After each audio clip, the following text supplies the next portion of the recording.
Good morning and welcome to our Board of Commissioners meeting, December 1st, and we will begin as is customary with a moment of silence.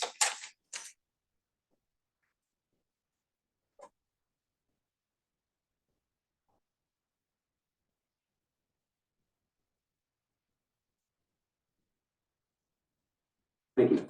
Please rise for pledge to the flag. Pledge allegiance to the flag of the United States of America and to the republic for which it stands, one nation, under God, indivisible, with liberty and justice for all. Thank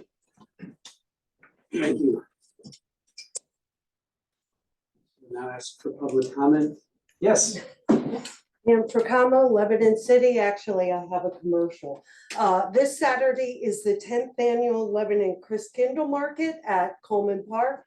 It's 9 a.m. to 3 p.m. Yeah, I know it's going to rain, but bring an umbrella and come out anyways. We have food trucks so you can get lunch. We have elf school and Santa for the kids. And we have lots and lots of stuff with sugar in it. So if you like sweet things, this is the place to be this Saturday. Okay, and then after you're there, you go to the Y and then you work out. There you go. Perfect. Okay. Thank you, Pam. And is there no other public comment? We'll go on to the approval of the minutes of our previous meeting. Second. Motion and a second to approve the minutes. November 17th meeting. Any additions, deletions, or corrections?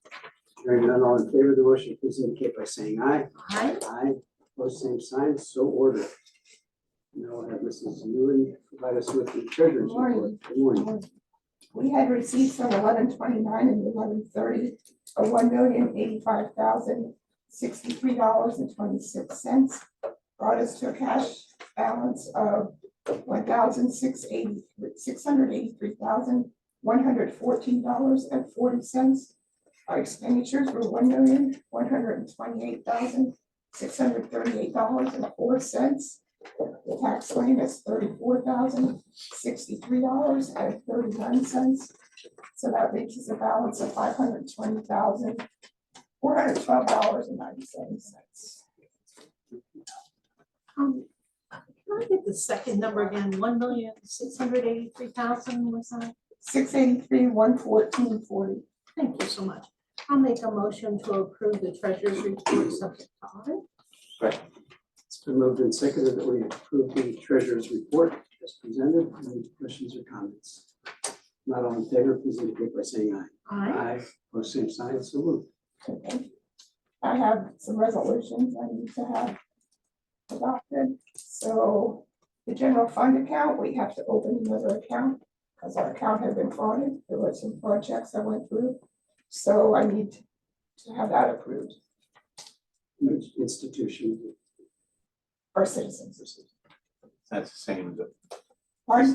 that's the same as the previous. Yeah, it's exactly the same. It's just that they had to give us a new account number. I'll make a motion to approve that. Second. Okay. I do need some signatures though. for that. Motion has been made and seconded to approve the general fund account replacement for citizens. Any questions regarding the motion? Not all in favor, please indicate by saying aye. Aye. Opposed, same sign. So moved. And then there's also some resolutions for change of signers in the pathonetary's office. And this is for a special account. Okay, these two are for First Citizens. One's a clerk of courts account and one's a special account for pathonetary. We do those in one motion. One all in one. There's also some from Fulton Bank that have to be changed. Well, no, this is just for pathonetary. I was wondering. Is that for Pardon? pathonetary? Yeah. Yeah, they're all for Oh, they're pathonetary. all for pathonetary. And then Fulton is also for their the automation account, and for their regular pathonetary account. What's your? And, well, they're all pathonetary accounts, just different ones. Pathonetary related. Yeah, I think you can list the accounts, and so we do depository accounts at the organization. Okay. Make that motion to approve all Yes. these accounts related to the secretary's office. And how many, are there 4 total? Did you give us all of them? Was there 1, 2,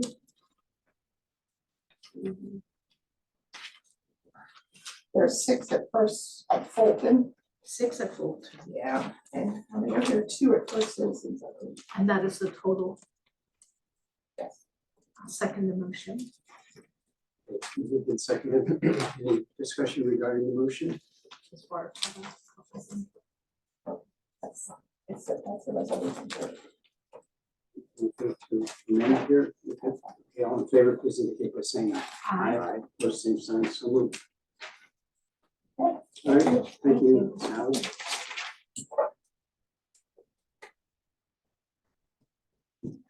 Morning.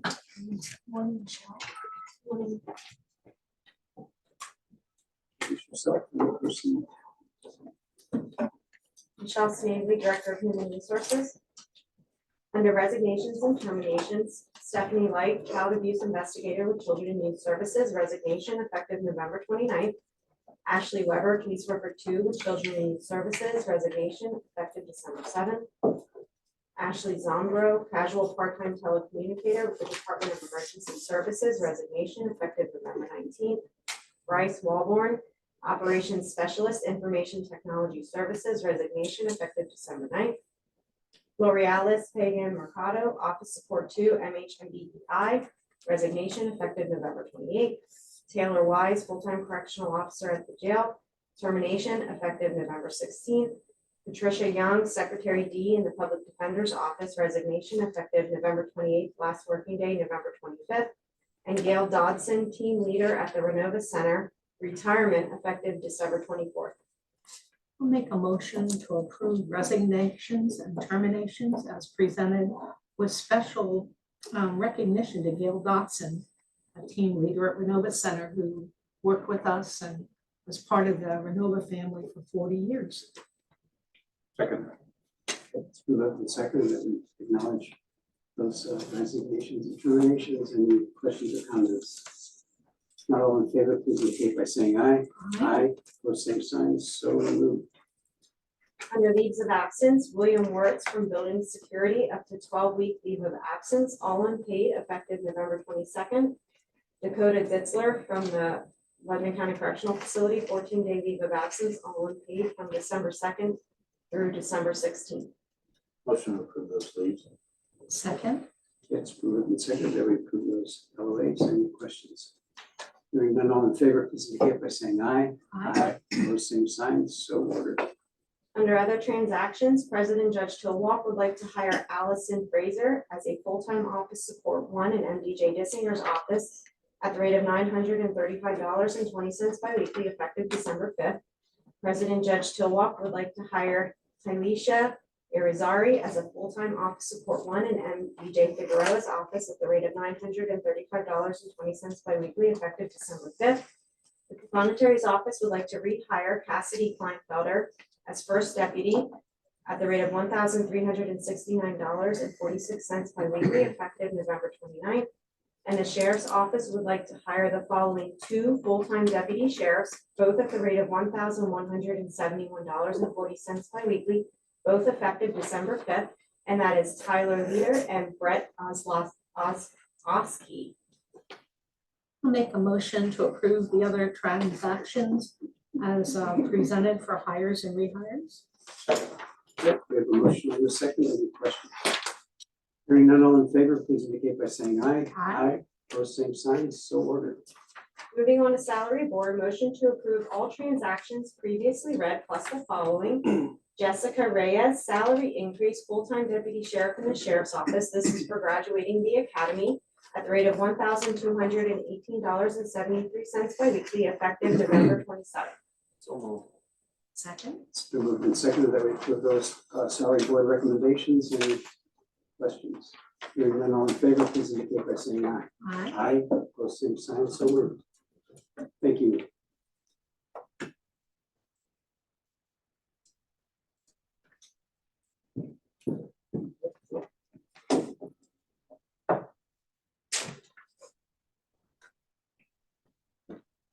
Introduce yourself and then proceed. Okay, so Tipton, I'm with the Lebanon Valley Family YMCA. One is I just want to thank you all again for what you invested in several years ago. And that the YMCA is able to work with kids, and kids in the county benefit from what you all invested in. So I just want to give you a little bit of update what's happened this past year and what we're looking for in the future. We had over 736 kids, or exactly 736 kids, attend camp this past summer, and 241 attended the overnight camp. Lower than normal, but we were unsure, as we were going into last summer, what was going to happen. So we cut back our camp to 8 weeks. Normally it's at 10 weeks. And so numbers are again lower than they normally are. We've already began registration for this next year, and registrations for overnight camp are starting to come in for this next summer. So we're really excited about that. A lot is going on at camp.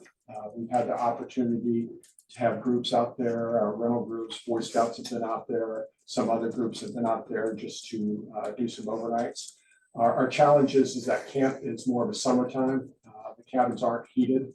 So long-term, we'll probably be looking at that. But in the short term right now, it's more once you hit this time, it's not very comfortable out there. Although we do have a Boy Scout group that's asked to come out and camp in December. So we'll see how that goes. Volunteer-wise, incredible. Most of you know Lee and Sue Allwine, former the owners of Allwine Carpet One in Annville, and then Lori and Dave Funk with Arthur Funk and Sons. They not only put up a monetary gift so we can get camp to where it needs to be, but they also the time and sweat equity that they put in has been incredible. Lee and Sue have gone up there and funded the project of redoing the rec room, the flooring in the rec room, the restrooms up in the one general area. If you've been to camp, that big area, the rec room area. And then Dave and Lori Funk are more looking at the property and working with Living Conservatory. I think I said that right. Planted a bunch of trees. This past weekend, we planted over 109 trees out at camp, removing some invasive, I guess it's called the tree of heaven, the lanternfly trees, and replace those with other trees. Camp, like I said, as we move forward, our plans in the future are to look at the dining hall. Dining hall looks like it hasn't been touched since the 90s and definitely needs some work in there. So we're looking at that. We've reached out to the Clark Foundation for kitchen equipment, and they've seemed pretty interested. They've come out and talked to us a couple times. So we're continuing that relationship with them so that we can get some of the kitchen equipment replaced and so forth. Basically, couldn't do it without you. So again, I want to say thank you. And I want to say thank you to the commissioners for recognizing Chris Smith, who had been with camp for 19, 20 years. She retired this past year. We did have an internal candidate, Kelly Vanasuti, who's been with my child care for years. So she moved into the camp director position out there.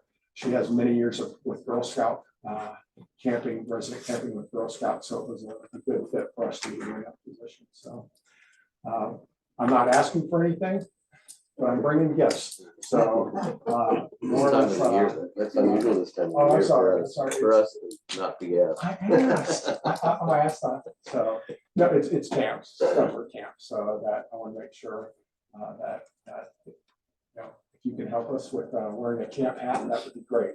So just open it up to any questions. I do. I'm so happy you found somebody internal that knows the workings of the camp to run it.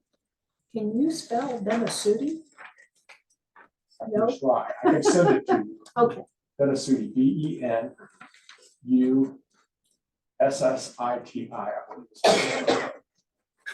Thank you.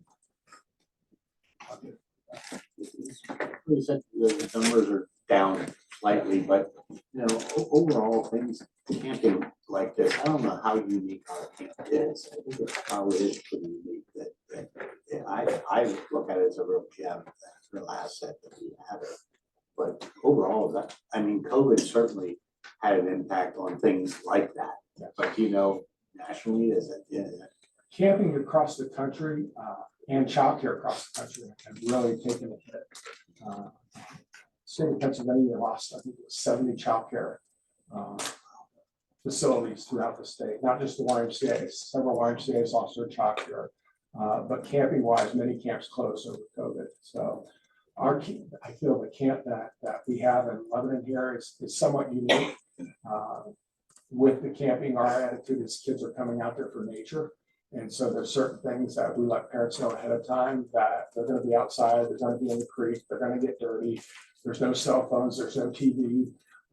It's really being out there and being one with nature.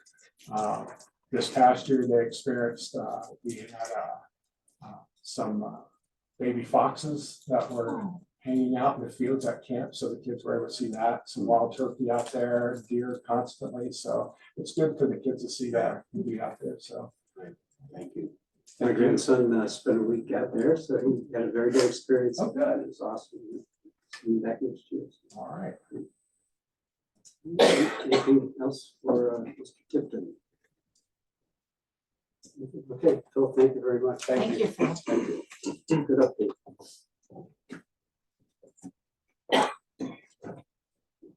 Morning, Kevin Marley, Lebanon County Sheriff. This morning, I'd like to seek your support with entering into an agreement with realauction.com LLC. And basically what the agreement is to move the current way we do the sheriff sale in person to an online platform. There are several benefits to the online platform. Some people had come up during the auctions or during the sales and basically they had a hard time getting to the auction or to the sale. So basically it not only benefits the county, it benefits the person that is having their house sold, as well as the banks and the bidders.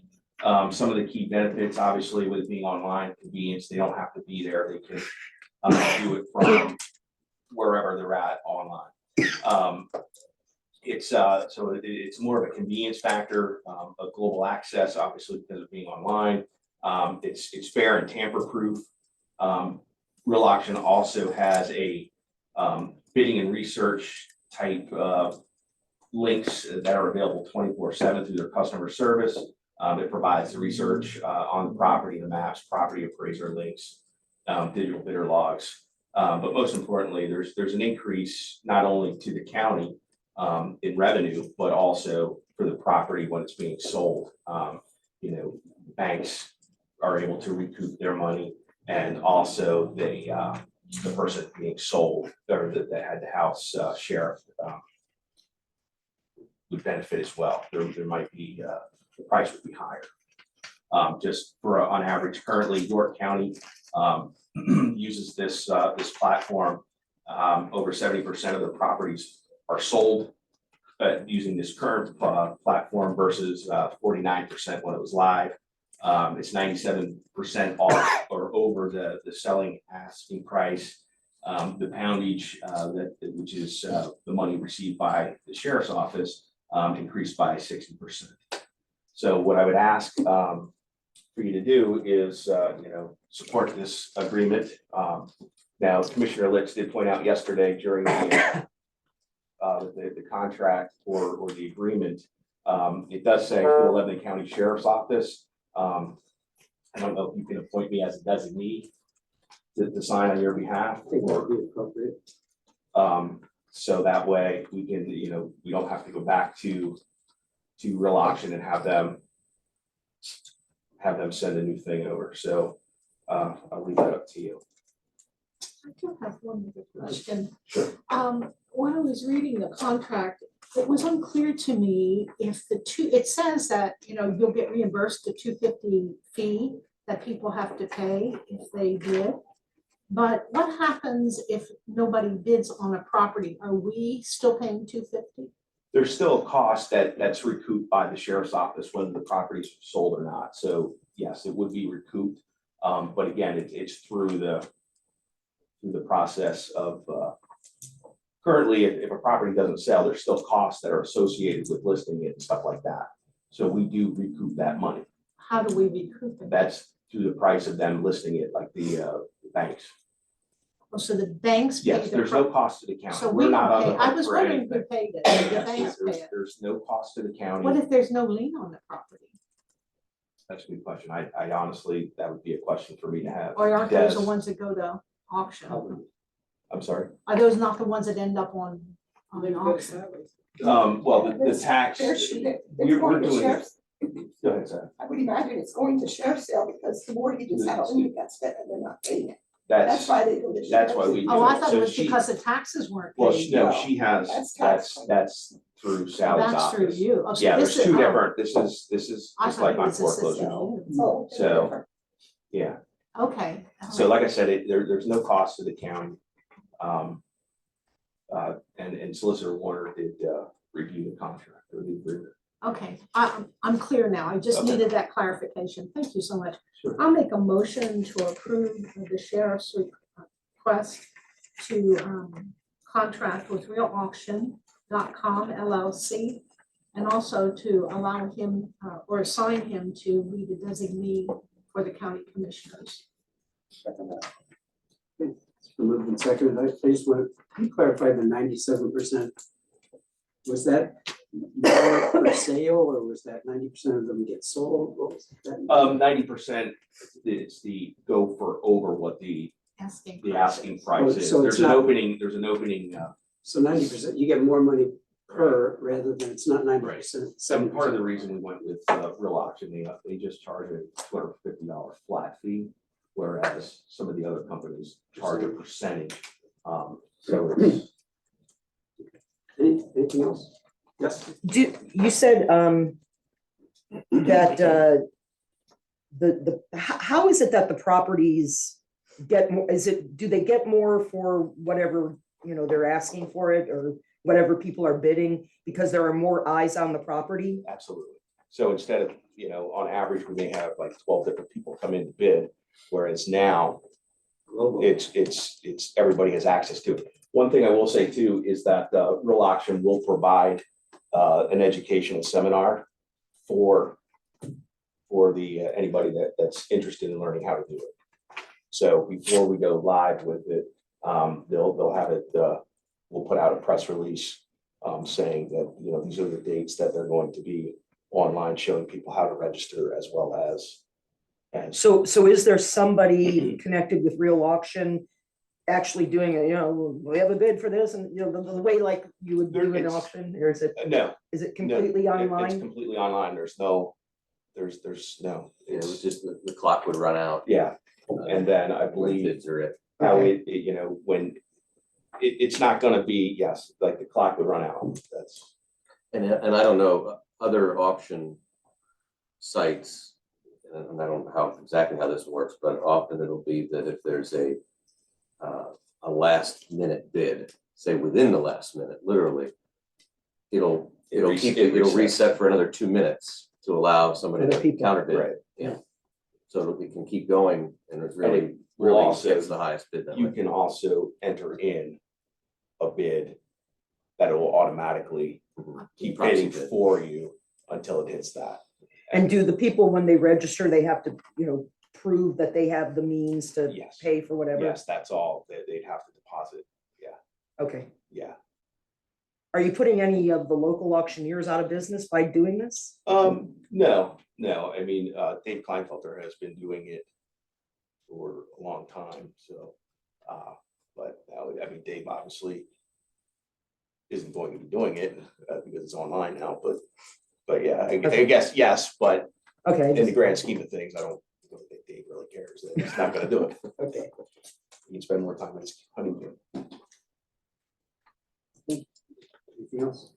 Not on, excuse me, Sheriff. Sorry. Sorry. We still have to vote. Oh, you have to vote on it, yes. Commissioner going for gifts for us. or Listen, something. I know I was on time. Trying to keep it All in on. favor, please indicate by saying aye. Aye. Opposed, same sign, so move now. All right, thank you. Okay, thank There you you. go.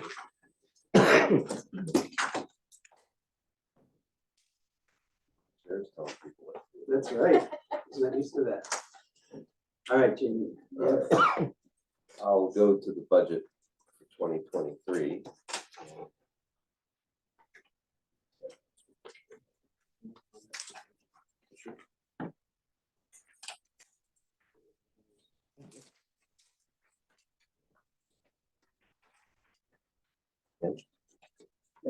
Sure.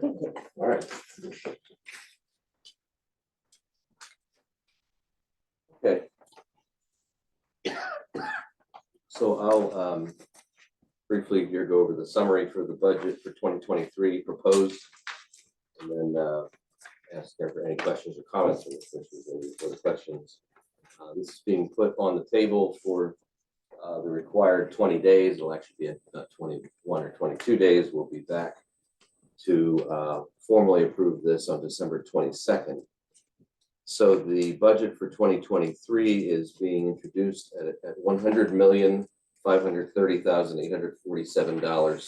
3.8925 mils, which is the same millage as 2022. The general fund expenditures, which is what we mainly focus on, since those are funded by the real estate taxes and fees that are paid locally, that is increasing by 2.58% to $55,610,000. Again, same millage as last year, no millage increase being proposed. And however, with that, there was a need to add 2.1 million in fund reserves to balance the revenue side of things. And some of those funds are available to balance as cash on hand, but obviously, just as any household or any other government would see, those will diminish over time, and it can't be done each time. At some point that has to be made up. So revenues are decreasing slightly by 1/4 of 1%, or $150,000, which is relatively flat on revenues. Property values are still holding high, but residential construction is anticipated to slow down with the mortgage rate hikes, and that's going to impact our tax revenue fee, as well as building code fees, and anything else relating to the building industry. We again, and this is something that was covered when Aaron Moyer from Children and Youth was in earlier this year, but we're once again facing an increase in the county support to children and youth, among some other agencies, but this one stands out a bit. It's $1.2 million increase in county support for children and youth services. And that's just seems a year after year increase in demand for juvenile and delinquent facility placements, and the steep inflationary cost of those due to workforce shortages that those facilities are having, just like everyone else is. If you recall Aaron being in here a few months ago, I think that some of those facilities, if they can find them, are approaching $1,000 a day placement, depending on the type of juvenile, the type of crime they've committed. So that just continues to go up, and there isn't much that the county can do about that. It's their court ordered and required, and the cost is what is whatever we're presented with. This is something I talk about annually, it seems lately, the jail. 3 years ago, we entered into a contract with Prime Care Medical for comprehensive health care services. That is up for renewal for 2023. We had initially hoped that there'd be a significant reduction, because the first time we contracted for that, we were at a population of over 400. With pandemic and other factors, we're down to around 270, 275. So fewer inmates, we think, results in less cost. However, what they didn't anticipate, no one could, was having to deal with a pandemic throughout the last 2.5 years. Medical inflation is spiking at least 8% per year.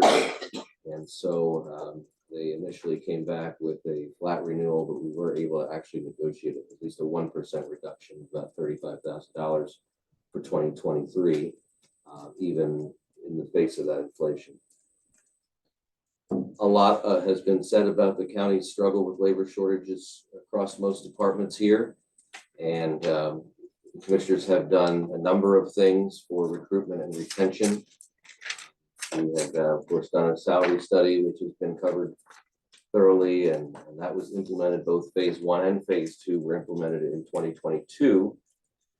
However, those increases continue and compound. So those are something that when you implement those, you know you're going to be maintaining that cost. And so I would say that has hit us pretty hard. It was necessary. It was necessary at the jail. The That contract wage, starting wages went from $16 an hour to $21 an hour. But the result was, the warden pointed out yesterday at a department head meeting that in the beginning of 2022, we had 44 vacant positions out of 75 correctional officers, and we're down to 8 vacancies. So definitely made a difference, but at a cost.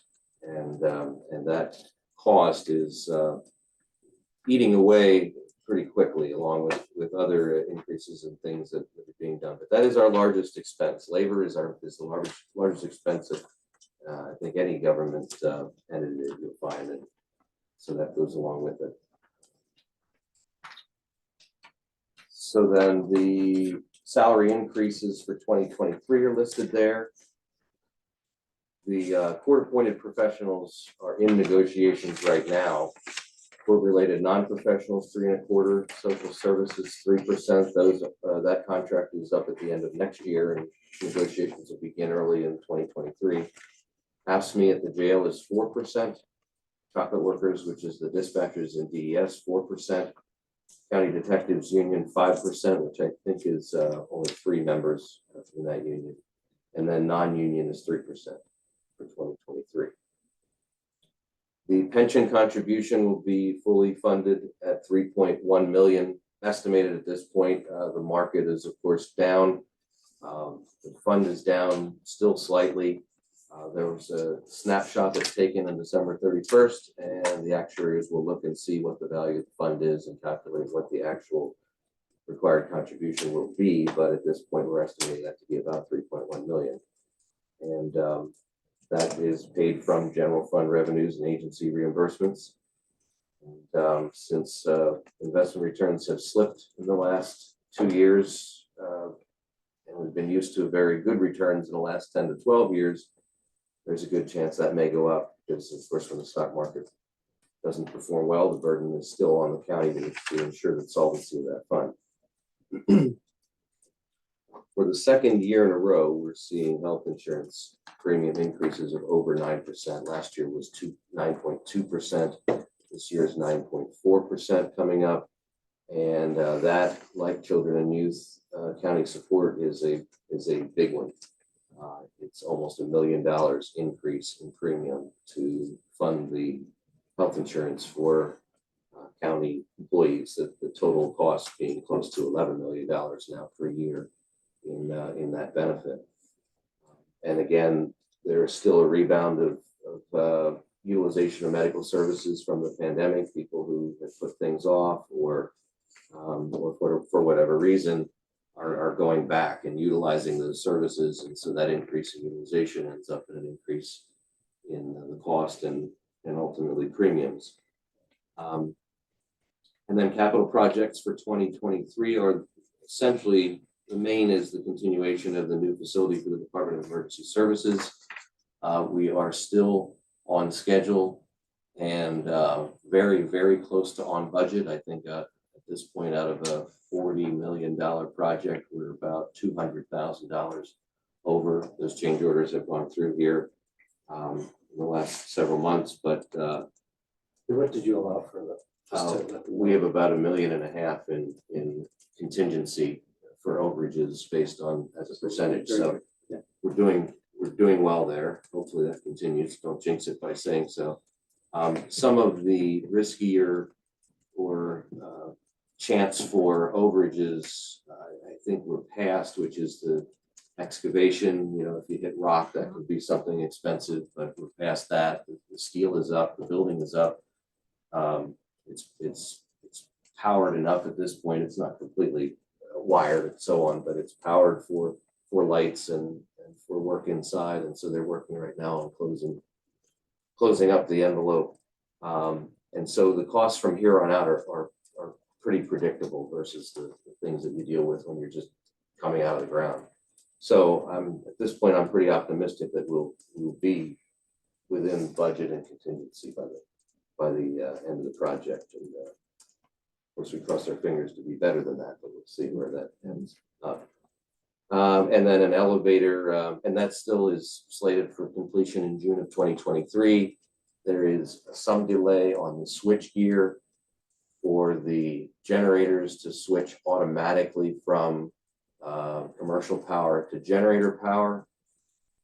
We don't believe that that'll keep us from operating and opening. It will just have to be, there be some contingency made or some other workaround to be able to switch over to generator on a moment's notice before that switch gear arrives. That is so far the biggest supply issue we've run into.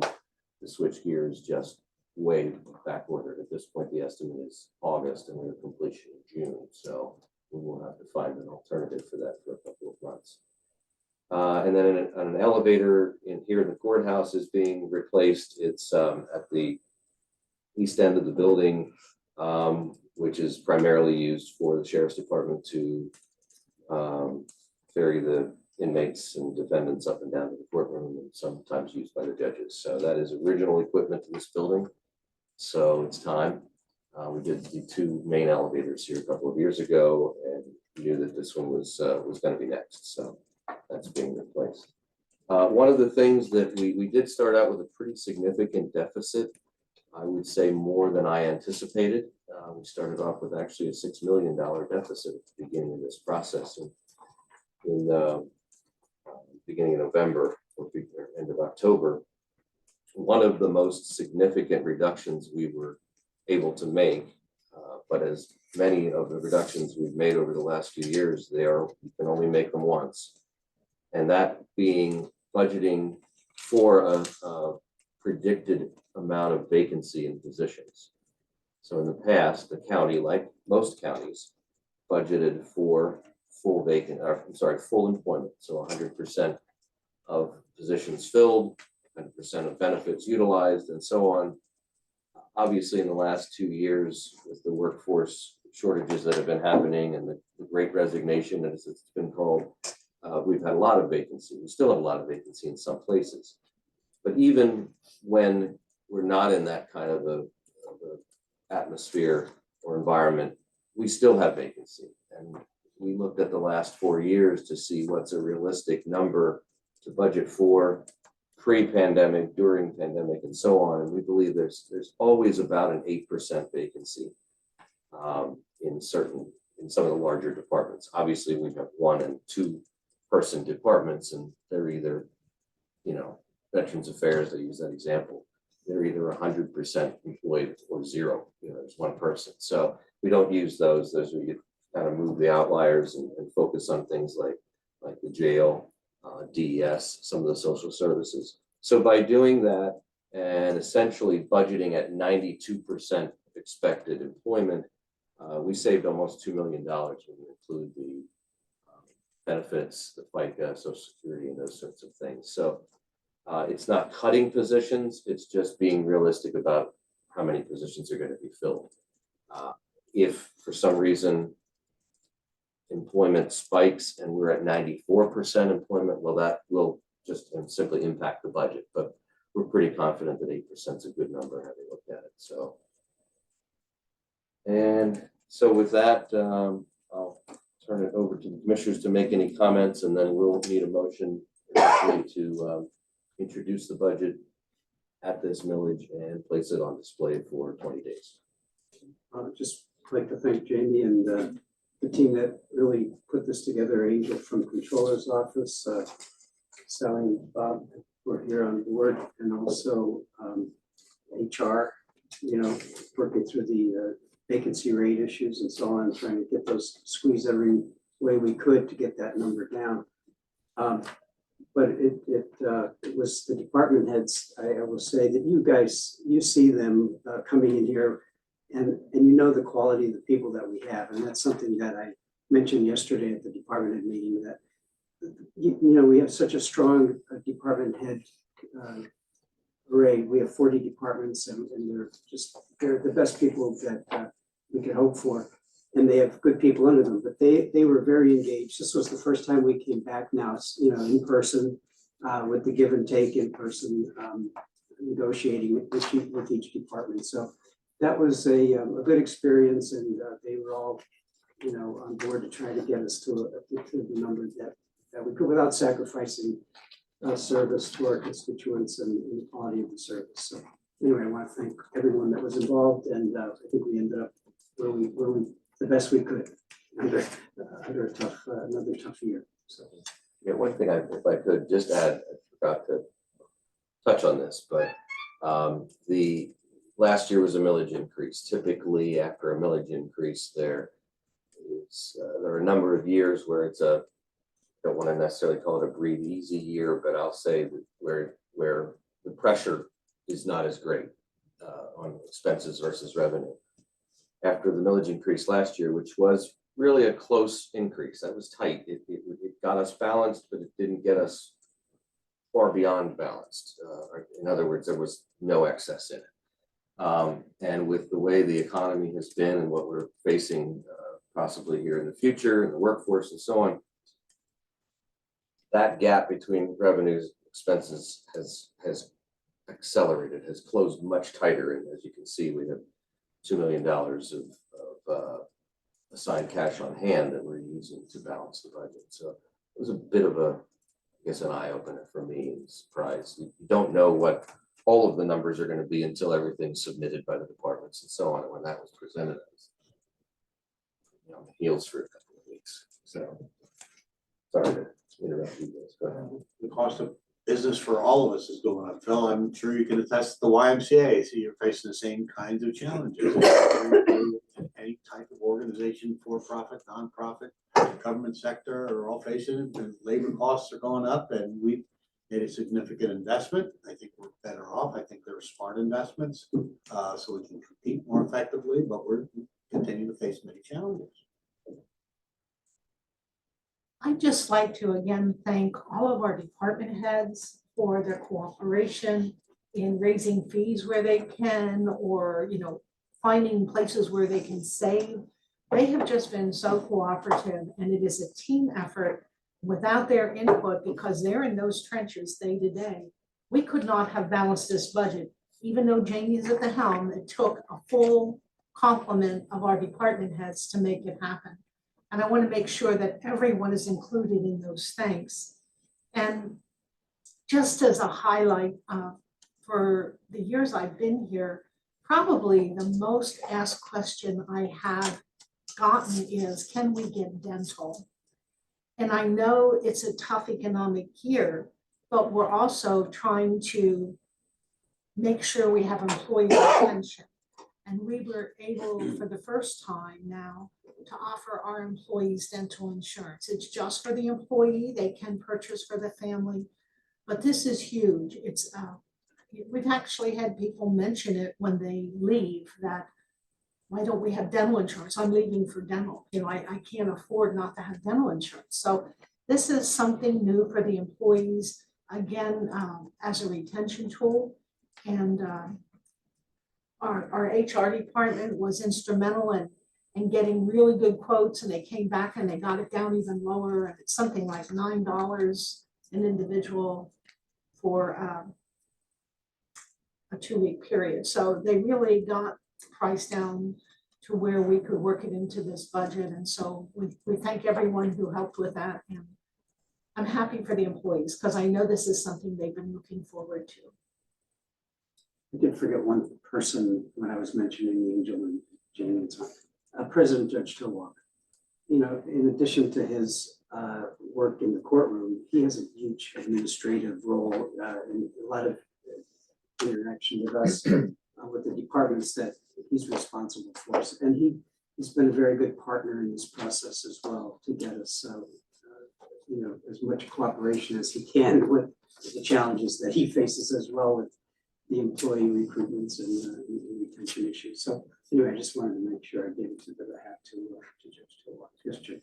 Yes, speaking of the court system, I had a conversation with Judge Tillwalk about indigent representation in the court system. And it looks like there's a possibility that rate that attorneys are paid will probably increase next year based on his conversations. Has that been figured into this budget? And if so, is there an expected cost of how much that might increase? We had a pretty lengthy discussion on that during the budget hearing with Judge Tillwalk. I agree that it will likely increase. And there's pressure to do that. Other counties have faced it and had to deal with it. I don't have numbers in the 2023 budget that are any different. In speaking with the president judge, he's still kind of on the negotiating end of that, I guess. And so he has not proposed a larger number. Neither has the public defender, but I believe that that can be expected. I think that, yeah, it's a reality.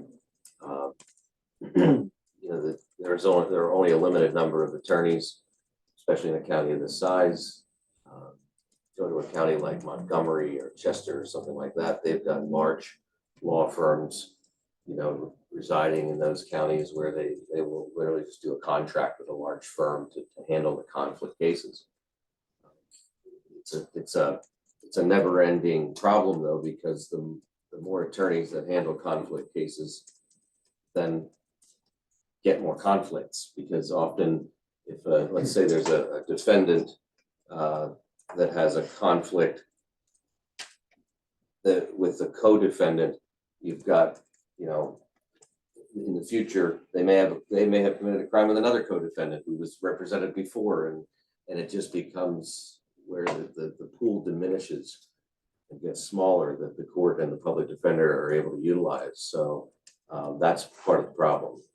I know that Judge Tillwalk is working hard at it. He has not yet said, this is your problem, you know, to the commissioners, fortunately. So he's working on it. But yeah, I mean, in short answer is yes, I do believe that's going to go up, but that number hasn't been into this budget yet. So we're still maintaining while that gets worked out.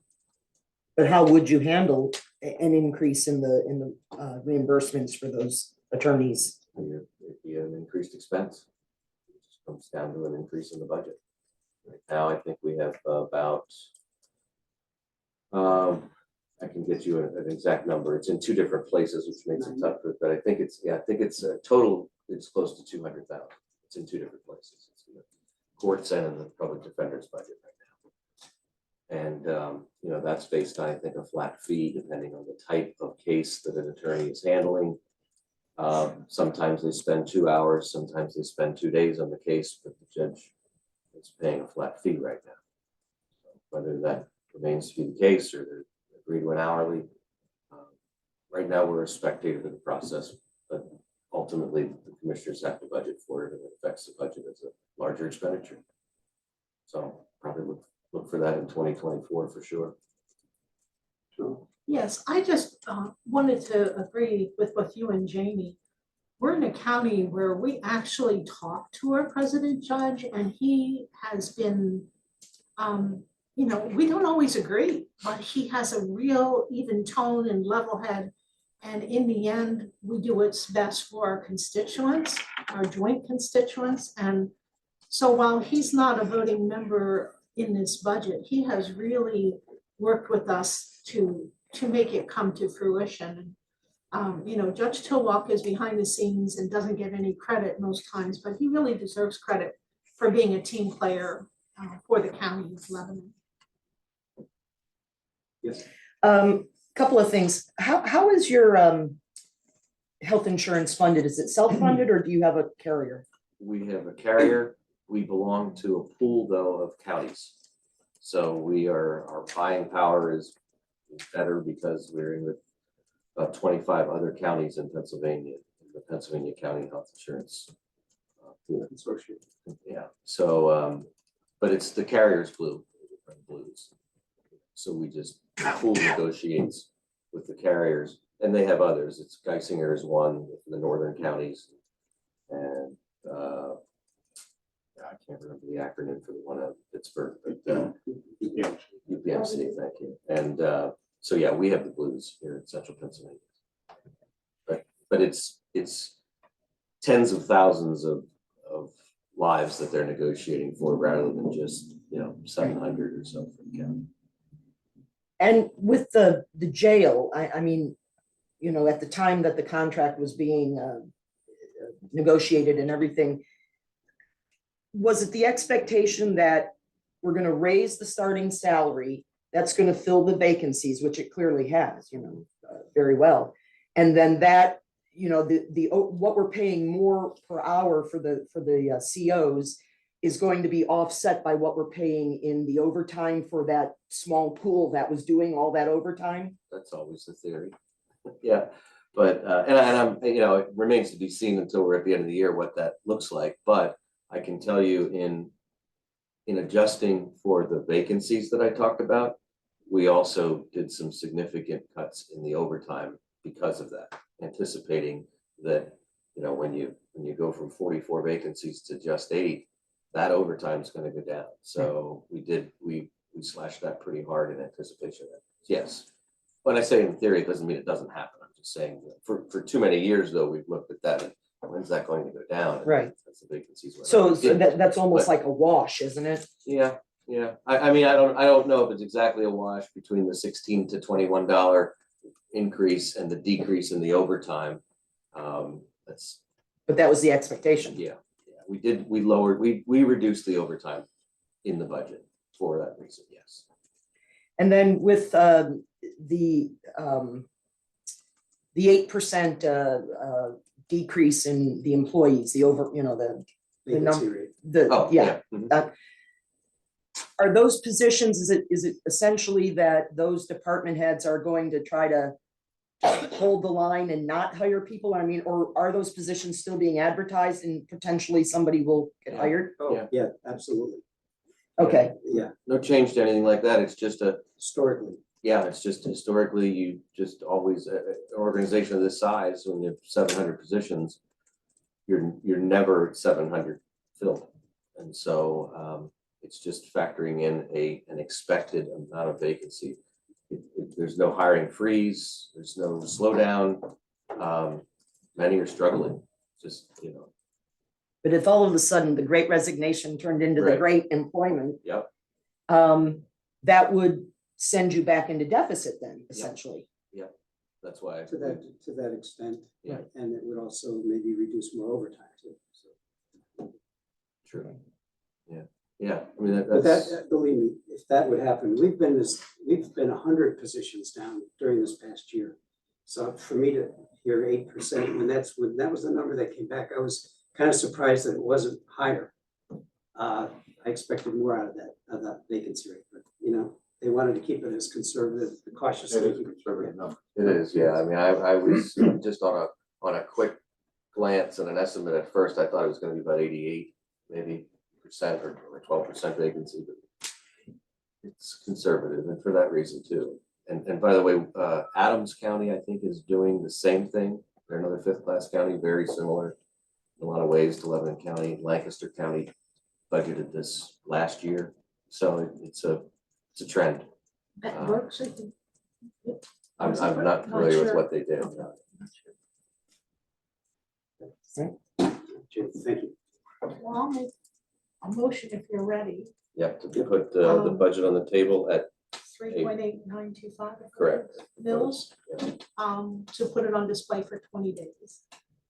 Second that motion. Anything else regarding the budget? Not all in favor of the motion, please indicate by saying aye. Aye. Opposed, same sign, so moved. Okay, then 3 items here. First one being an agreement for transportation in the medical assistance transportation program at the Lebanon County Community Action Partnership between the county and Francisco Urena. Motion approved. Second. It's been moved and seconded that we approve that transportation. Any questions or comments? Not all in favor, please indicate by saying aye. Aye. For same sign, so moved. We have a request from North Cornwall Township for a letter of support for their application to the ARPA H2O PA Water Supply Grant Fund for sanitary sewer, stormwater, and water supply projects. And they are planning to do some work to the Dairy Road pumping station and are submitting a grant and have asked that you send along a letter of support with that. And so we're doing them separately. Oh, okay. No, you can do them together. Yeah. I'll make a Sorry. motion to provide letters of support to North Cornwall Township for both the water supply, sanitary sewer, and stormwater project, as well as the sanitary sewer systems permanent metering grant from ARPA. The moved and seconded that we approve the motion to support North Carolina Township. Any questions or comments? Not all in favor, please indicate by saying aye. Aye. Aye, opposed, same sign, so moved. Okay, and lastly, I have an application for hotel tax grant funding for tourism, and this is from the Pennsylvania Chautauqua Foundation for Mount Gretna Visitors Center Summer Ambassador staff. Project cost of $7,560, and they're requesting $5,000 of that funding for toward that funding. Make a motion to approve that request. Second. I have a question that don't want to, I'm not sure if we've done this for them before, not Yes, the same type of support. at Okay. least 2 other years. Then, that was kind of my concern about not doing it because we haven't told them maybe what we would like to see a little bit more of promotion to attract people from outside the county. But maybe that could be in a note to them since we have a motion and it's been practiced to support that. And since we're ratcheting down our funding and so on for, entity that requests it, we want to make sure we get the most bang and increase that hotel tax. Yeah, what we'll do is, since you revised the number, there's also been some revisions to the actual document, about what the grant is. We can provide that revision then to all of the past applicants so that they understand. Will we have to vote on the revision? You already voted on the reduction of the But amount, not the so wording on the wording, grant, I was that doesn't just matter. kind of tweaking wording. Yeah. But you'll let us see it. Anything else? All in favor, please indicate by saying aye. Aye. Aye, those same signs, so moved. All right, anything for the good? Not, motion to adjourn. Stand adjourned, thank you.